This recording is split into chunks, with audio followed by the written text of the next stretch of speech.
Hey everybody, welcome back to the YouTube channel and happy Friday to everyone watching this. We have made it through the week and now it is time to go racing in just 24 hours at the Red Bluff Outlaws for points race number 5. Now because it's points race number 5, it's also a special race, the Gary Jacobs Memorial, which means they are going to be giving out these fancy trophies to all the A main event winners. These things are absolutely sweet. I won the Gary Jacobs Memorial back in 2016 in the 250 class, and this thing has been sitting next to my bed ever since. Now also, with it being a special race, some of the big sponsors pitched in and threw some extra money into the purse, so it is going to be paying $1,000 to the Open A main event winner on Saturday. Which is awesome. That's obviously a pretty good chunk of change for an Outlaw Kart race, and especially for kind of like a big weekly show, I would call it. But you guys are definitely going to want to stay tuned for that vlog. Going to be a lot of tight racing, some big slide jobs, and probably a close race to the finish. But now we're going to jump right into today's YouTube video, which is on Outlaw Karts, but not necessarily Outlaw Kart racing in the United States. Even though they've grown so popular over here, now they've really rose to an international level, and there's Outlaw Kart racing over in Australia, and I want to give you guys some insight on that. So pretty much what is happening with Outlaw Karts rising in popularity all across the United States, it has expanded to this international level. So now people in Australia are wanting to get involved with the sport that we all love so much, and pretty much what they're doing is they've talked to QRC. QRC has been putting together big orders for them. So they order something, QRC fulfills that order and puts it in a large shipping crate. I'm talking like absolutely fill a massive shipping crate with probably enough stuff for 25 or 30 complete cars. And then that container gets shipped over to Australia. Once it arrives there, they're able to unload and start assembling all the go-karts. And I have really enjoyed following along with all the Outlaw Kart action that they're doing over in Australia. They have a Facebook page called West Coast Outlaw Karts. I'll link it in the description below if you guys want to go check it out. But pretty much since I follow their page, I see when they're racing, the results, the car counts. So now I want to share with you guys some pictures and videos of what they're doing over there. I snagged these off their Facebook page and some YouTube videos. So here's a look at the first Outlaw Kart. Obviously, it is a dark red, which I actually really dig. And one thing you'll kind of notice on all of these karts, they all run 4-stroke. So I don't think there's any CR500s over there. I don't really know if it's necessarily they can't get them or what the issue is. But you'll notice everyone is running a 4-stroke. Black and red 7 definitely looks really good. Here's their factory QRC kart over there, run by Trevor Reynolds. He's been one of the main factors of getting Outlaw Karts over to Australia, so that's super cool. Then we got black, orange, and white number 48.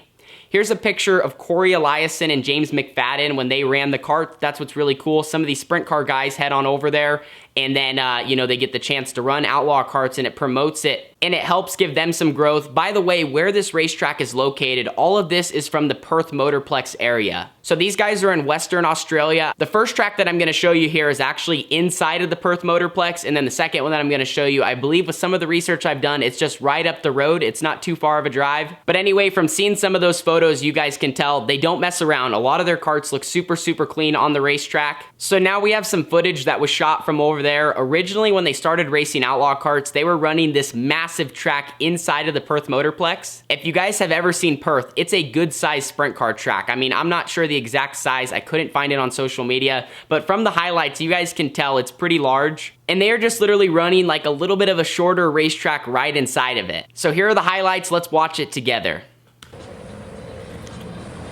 So immediately you can tell, like, the straightaways, I mean, it looks like they're racing like Williams Grove for Outlaw Karts. Look at how big it is. A good field of cars. Immediately when I kind of first saw this, I was like, man, this is cool. I was thinking that track is insane.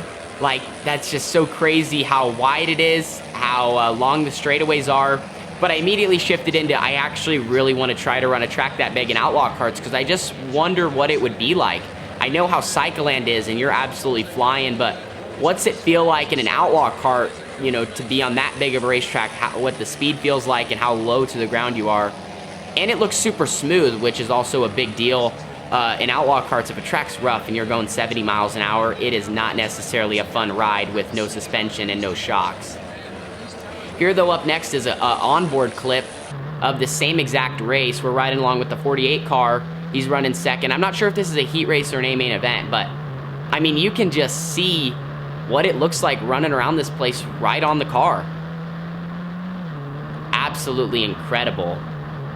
And one thing I was even noticing, if you kind of watch as he goes down into turns 1 and 2, the bottom looks like it's starting to slicken off, which means that multiple lanes are kind of changing. I think at this point, the style of racing this would be is like trying to keep it as straight as possible and having the best line, and like I said, keeping the steering wheel straight so you don't scrub any speed. But man, I would absolutely love to try it.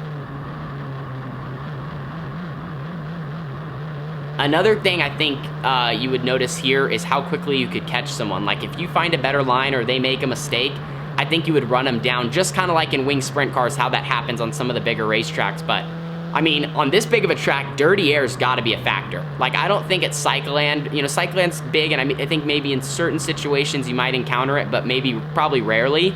But on a place this big, if you're running, you know, 5th row on a start, you know, you better pick a lane that no one's there so you can try to get some clean air. But that's the footage there from inside the Perth Motorplex. So I believe they ran there at the end of 2019 and the beginning of 2020 for their season. And then they switched over to this other racetrack called Pinjar Park. And I hope I pronounced that right. To all the Australians watching this, man, correct me if I said that wrong. I tried to watch a video on you guys saying it before. But Pinjar Park, I believe it's just not too far from the Perth Motorplex. From the research I did, it said maybe like a 50-minute drive. Maybe that's correct. But anyway, this place is much smaller, very similar to the sizes we have over here on the West Coast, and it's kind of flat. And we're gonna jump right into this footage of actually when Corey Eliason and James McFadden were there to race that night. Here's a shot from the infield.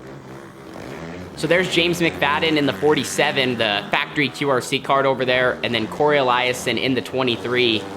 Now this racetrack looks pretty cool. It seems like you still get up to some high speeds and you're able to make a few different lines work.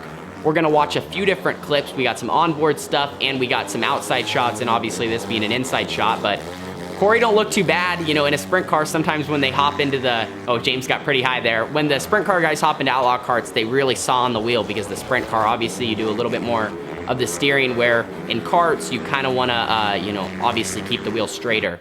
Now, here's an outside shot from Pinjar Park. Got the 47 out front. Does seem like the bottom is really, really good here. I think in this clip, they might be doing like leader goes to the top, because you can see whoever gets the lead shoots immediately to the top and loses a few spots, but makes for some interesting racing. Oh, one guy got way too high. But this track just looks neat. It's always fun to get on different Outlaw Kart tracks, so definitely like a goal of mine. One day would be able to get over here. I think especially as it grows over time, I mean, Outlaw Karts in Australia are only going to become more popular. You can already see how much interest there is and how many people are trying to get involved. But a good battle on this track. It looks like it's already starting to get pretty slick, dusty, and 47 now out front. Oh, okay, now we're on to an onboard shot. This is one of the guys that dominates over there. His name is Tim. And I believe he's leading this is the main event, but he's out front catching some lap traffic. And you can see just really working the inside right down by their little mini tires they got. And just like all of our Outlaw Kart guys over here, trying to keep the wheels straight, trying to have good throttle control. But overall, from some of the other footage I checked out, it looks like this facility is really nice, where they got this other Outlaw Kart track, and it seems like most of their races on the schedule are here for their club. So this is kind of where I always keep my GoPro, you know, right over my left side shoulder. Now we got a backward shot, and this is from one of the other drivers over there, Chromie Hollywood. I believe this race, he runs second, but I just pulled some of his GoPro. You guys can see a good battle right here for, I believe, what is the 3rd spot, side by side. And the backwards cam is always super neat. You kind of can see what's going on behind you. You can see people trying to make moves to pass you. But man, Outlaw Kart racing is just so cool. It's, like I said, it's really cool to see others wanting to get involved and the popularity grow to such an international level. And I think throughout Australia, not only in Western Australia, it's gonna continue to grow to other parts where there's other tracks. But man, that was really cool to watch that footage. Gassed up.